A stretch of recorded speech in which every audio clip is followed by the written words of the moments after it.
Bonjour à tous, bienvenue sur ce tutoriel du jeu du Phénix, le tarot philosophique. Aujourd'hui, vous allez apprendre à faire un bilan. Le bilan est une partie du jeu du Phénix qui permet de faire un bilan complet, très riche, sur une période révolue. Ça peut être un voyage que l'on a passé, une soirée que l'on a passée entre amis, une semaine qui vient de s'écouler, un mois ou une année. Bref, vous prenez une période du passé sur laquelle vous avez vraiment envie de faire plonger le joueur dans la réflexion à propos de cette période. Donc le jeu, vous le mélangez et vous faites tirer une carte d'abord au joueur, première étape. Cette carte va être placée en énergie mais il ne doit pas la regarder. Donc il prend une carte, voilà, vous prenez sa carte et vous prenez aussi l'ombre, la dernière carte du paquet, que vous placez en énergie. J'ai une main occupée à prendre le smartphone, donc je fais tout avec une seule main, mais vous en avez deux. Et je mets la carte qui a été tirée sur son ombre, et je laisse ça en énergie. Ce n'est qu'à la fin du bilan que l'on va pouvoir avoir une sorte de récapitulatif global dans la dimension énergie. Ensuite, vous faites mélanger le jeu à Marguerite. Marguerite a envie de savoir le bilan de cette semaine. Tiens Marguerite, mélange le jeu. Je le fais tranquillement. Donc, elle mélange. On appelle ça stabiliser le jeu. Stabiliser le jeu, c'est une façon de mélanger le jeu et de sentir quand les cartes sont dans le bon ordre. Ça se sent. Bon, je ne suis pas dans la superstition, hein, c'est juste ludique. Il ne faut pas que vous vous inquiétez. Voilà, vous dites, voilà, est-ce que tu es sûr que c'est là? Est-ce que tu veux encore mélanger? Elle dit oui, elle dit non. Voilà. Le jeu est stabilisé. On va pouvoir commencer. Le jeu, cette fois-ci, va être pris dans l'ordre des cartes. On ne fait pas du tout tirer de cartes. Donc on a le jeu là. Et on va étaler 3 nappages. Un nappage, c'est quand on remplit toutes les dimensions avec des cartes qui vont être visibles. Alors, il y a 3 étapes, sans parler de l'étape finale où on dévoile l'énergie. La première étape, le premier nappage, ce sont les ombres qui vont être mises sur toutes les dimensions, dans l'ordre alphabétique, et en position franche. Donc voilà, l'ombre 22, alors je vous rappelle pour les ombres, on peut déjà les censer, sans même savoir les cartes qu'elles font disjoncter.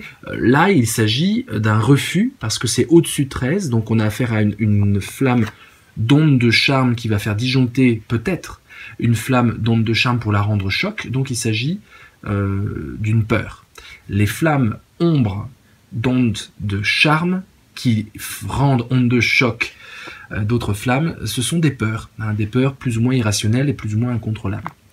Donc là, on a une peur de la réussite. On verra si après cette ombre va être active, mais en tout cas, il y a une peur de la réussite pour cette semaine.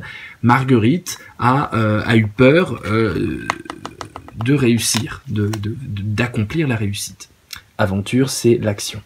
En besoin, voyons voir l'ombre de Marguerite, c'est la perle. Là aussi, c'est une peur, en besoin, elle a eu le besoin de Marguerite cette semaine a été motivé par une peur de mettre au monde les choses fécondes issues de l'imagination. La perle. Continuons notre aventure. En complicité, on a les vivants, décidément, encore une peur. Peut-être que ces peurs ne seront pas actives, mais en tout cas, ça permet déjà de faire parler Marguerite. Donc là, elle n'est pas là, mais normalement, en posant toutes les ombres... Alors, je vous conseille, moi, de les poser d'abord toutes, on va le faire d'ailleurs, et ensuite de discuter avec Marguerite. Voilà, on le fait dans l'ordre alphabétique. Hop, hop, hop, et on finit, intuition, hop. Et ensuite, on raconte à Marguerite qu'il y a des peurs cette semaine qui seront peut-être actives, peur d'agir dans la réussite, peur d'éprouver la nécessité de la création imaginaire, peur aussi de partager la solidarité, peur également, décidément, de vouloir la sensualité et l'abandon. Cette fois-ci, c'est un refus, parce qu'il s'agit de l'onde de choc, regardez. Hein, on est en dessous de 13, donc c'est une ombre choc qui fera peut-être disjoncter une flamme choc pour la rendre charmante. Donc il s'agit vraiment d'un refus conscient. Voilà, c'est le refus de la domination, refus de produire de la domination et du pouvoir. Un autre refus, le dragon, donc le refus de s'efforcer, guerre c'est l'effort, le but, de s'efforcer à viser la colère et l'hostilité. On a une peur, la peur d'incarner, c'est l'harmonie, hein, ce qu'on incarne, d'incarner socialement au travail la sérénité et la résistance. Et enfin, une autre peur à l'intérieur de soi, dans ses émotions et ses pensées, en intuition, c'est la peur et d'éprouver la réjouissance et le plaisir qui fait du bien. Voilà, dans ce premier nappage, le nappage des ombres, avec des refus et des peurs, je vous garantis que Marguerite va parler, et c'est un échange extrêmement intéressant. Vous avez vu, en fait, un bilan, on utilise toutes les dimensions, et il y a des étapes crescendo qui sont intéressantes. Voilà le deuxième nappage. Le deuxième nappage n'est pas la flamme qui va disjoncter ou non. Ce sont les problématiques. Donc, premier nappage, les ombres, peur et refus. Deuxième nappage, les problématiques. Alors, les problématiques, ce sont les questions qui se sont posées. Donc, il y en a 8. Les questions qui ont été posées en fonction toujours de la dimension. Vous devez censer les problématiques en fonction des dimensions. Là, les ombres ne comptent pas. Vous faites comme si elles ne sont pas là. Vous reposez le nappage des problématiques. Donc, toujours... excusez-moi. Pour les problématiques, c'est à Marguerite de déterminer si la problématique correspond à la flamme franche ou à la flamme folle. Voilà. Donc, vous lui expliquez, tiens Marguerite, en cette semaine, dans ce que tu as entrepris, dans ce que tu as fait, dans tes réactions, dans tes échanges avec au travail, dans tes audaces, soit ton problème c'était de rompre, c'était d'être submergé, d'être préoccupé, de casser, d'être dans le chaos, soit ton nappage, soit ta préoccupation c'était de faire la révolution, qui fait du bien. Voilà. Et elle va vous dire, ah bah oui, moi c'était vraiment, je devais absolument agir dans le sens du chaos parce que je disais au revoir à un collaborateur, je ne voulais plus bosser avec lui, etc. Blablabla. Bla. Donc là, vous dites, ok, donc on va prendre comme problématique, on garde bien l'ombre visible, on va prendre la tempête, d'accord? Et vous faites ça pour tout le nappage. Donc là, c'est au fur et à mesure, évidemment, puisqu'on discute à chaque flamme. Donc pour le besoin, on garde toujours l'ordre alphabétique. Tiens, soit tu avais besoin d'être dans l'incommunicabilité, la lourdeur et le refus, soit cette semaine... Non, excusez-moi. Oui, ta problématique, c'était ça. Soit cette semaine, ta problématique, c'était comment puis-je m'élever. La problématique, c'est toujours un comment, un pourquoi. C'est une question. Hein. Comment oser la rupture? Comment se nourrir de culpabilité ou de dépassement. Et elle va peut-être choisir le dépassement, Marguerite. Donc on met la montagne folle en besoin, en problématique. En complicité, soit c'est comment créer des liens de collaboration et d'hospitalité, soit c'est comment essayer de garder le contrôle sur ses amitiés et sur ses proches. Elle va nous dire que c'est plutôt le jardin, les liens de collaboration, d'hospitalité et de culture, voilà, et d'accueil. En désir, les valeurs fondamentales de cette semaine, soit c'était les valeurs d'épanouissement et d'ancrage, soit les valeurs d'égocentrisme et de vampirisation. Elle va dire, oui, ma problématique c'était de penser qu'à moi et d'utiliser bien tout le monde, et donc je voulais vampiriser les gens, et c'était comment y arriver, voilà. Et on continue.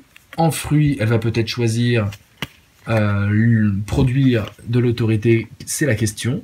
Comment produire une ascendance sur les autres. Dans la guerre, c'était comment on va me fiche la paix. Voilà, et je vais pouvoir entrer dans ma tour. En harmonie, c'était comment je peux incarner la rigolote quand même, parce que le climat était tendu, donc comment faire la zouave et incarner celle qui apporte de la fantaisie. Et enfin en intuition, c'était comment réfléchir à réussir à calculer tout, être efficace absolument. Voilà. Donc vous avez des problématiques qui sont distribuées folles ou franches en fonction du dialogue, qui, je vous garantis, est excessivement fécond. Et là déjà, au deuxième nappage, franchement, l'autre a l'impression d'avoir dit beaucoup de choses, et c'est un magnifique débriefing de toute situation passée. Allons au troisième nappage. Le troisième nappage, c'est la solution qu'elle a trouvée au problème qui est posé. Voilà le problème. Le problème, c'était comment oser en tout cas agir dans le sens de la rupture et du surmenage. Et à cette question-là, elle répond, et là on fait disjoncter ou pas. Il se trouve que nous avons une flamme qui disjoncte, puisque la licorne disjoncte avec l'or. N'oublions pas, là, on reprend en considération l'ombre. Donc, ce n'est pas la licorne, c'est la licorne folle. Et là, c'est vraiment la réponse à cette question, sur la dimension. Donc, Marguerite, dans ta question de oser dire non, refuser et... Non, ça c'est plutôt la montagne. Oser rompre, oser couper les liens, eh bien, tu l'as sûrement fait. Parce qu'une problématique choc avec une carte choc, elle se réalise. Mais avec une extrême audace dans l'exigence hors norme, tu étais angoissé, obsédé par la perfection. Et donc tu l'as fait avec un perfectionnisme. Et là, je vous garantis aussi que Marguerite va se mettre à parler énormément. Vous avez vu, hein, toutes les couches de sens s'articulent très très bien. On continue. Alors on met ça comme ça, voilà. Ensuite, en besoin, ta problématique, Marguerite, je retrouve un peu l'ombre, voilà. Ta problématique, c'était la montagne folle, besoin de dépassement. Et ce que tu as fait, bah, c'est que tu as éprouvé vraiment le besoin d'être irrationnel, de voyager, d'aller voir ailleurs. Hein, ça ne disjoncte pas, le voyage, une femme qui ne disjoncte pas. Elle va vous dire oui, blablabla, blablabla. En complicité, nous avons une problématique, c'est accueillir les proches. Et eh bien, ça s'est fait dans la régénérescence et la passion de la vie, l'explosion de vie qui remet les compteurs à zéro. En désir, la problématique, c'était un désir d'égocentrisme absolu. Ah, ça va disjoncter, regardez, l'œil disjoncte avec l'étreinte derrière. Donc ça donne la paranoïa, la surveillance, l'espionnage aigu, les cogitations qui n'en finissent plus. Donc oui, effectivement, un désir, tu as répondu à ce désir, à ce comment puis-je penser qu'à moi et vampirer les autres, par quelque chose de l'ordre d'une paranoïa mise en valeur, mise en avant, voulue pour elle. Et elle va vous dire, oui, j'ai cogité comme une folle, le complot c'était vraiment tout le temps présent dans ma tête cette semaine, etc. Vous allez voir qu'en général, bizarrement, ça paraît complexe, mais les gens valident beaucoup plus, les joueurs valident énormément un bilan. J'ai jamais vu de bilan où il y a peut-être une flamme qui résiste, mais en général, ça se valide, mais vraiment très bien, grâce à ce triple nappage. Allons vers le fruit. Problématique, c'est de produire l'autorité, la figure autoritaire, d'aboutir à un ascendant. Je tire une flamme qui disjoncte. Hein, nous avons le labyrinthe avec l'épée. Et donc le labyrinthe fou, la carte de la recherche et du questionnement fécond. Produire.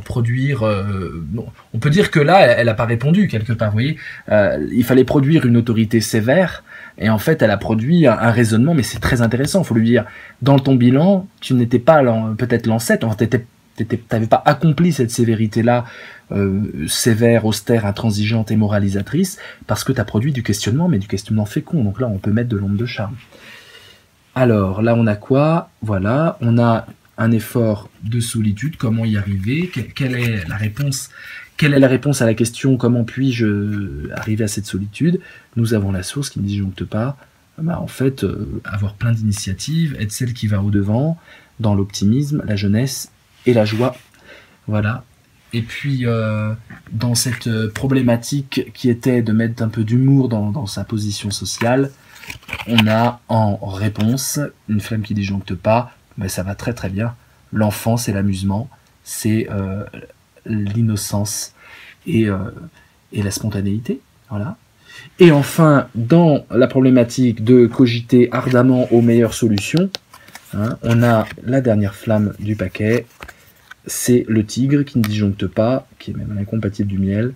Le tigre, c'est, bah oui, face à cette pensée de l'efficacité, cette semaine, Marguerite, cette semaine, tu as répondu par une pensée prédatrice et agressive et féroce, impitoyable, qu'on ne voit pas venir, mais quand elle vient, il est déjà trop tard. Voilà, vous avez là un bilan complet. Évidemment, dans ce que vous avez de ces quelques minutes de vidéo, vous n'avez pas le dialogue fécond, donc prévoyez bien minimum une bonne demi-heure pour faire un bilan sur un rythme assez haletant. Ça peut aussi durer 1 heure très facilement. Hein. Alors, quand vous avez fini tout ça, le suspense, il est là depuis le début. Hein. Cette semaine, Marguerite, tout ce qu'on a dit, ben voilà l'ombre déjà. Il y a dans cette ombre un refus d'être en position centrale et admirée, et qui fait disjoncter magnifiquement la rose. Donc en fait, c'est une semaine d'amour.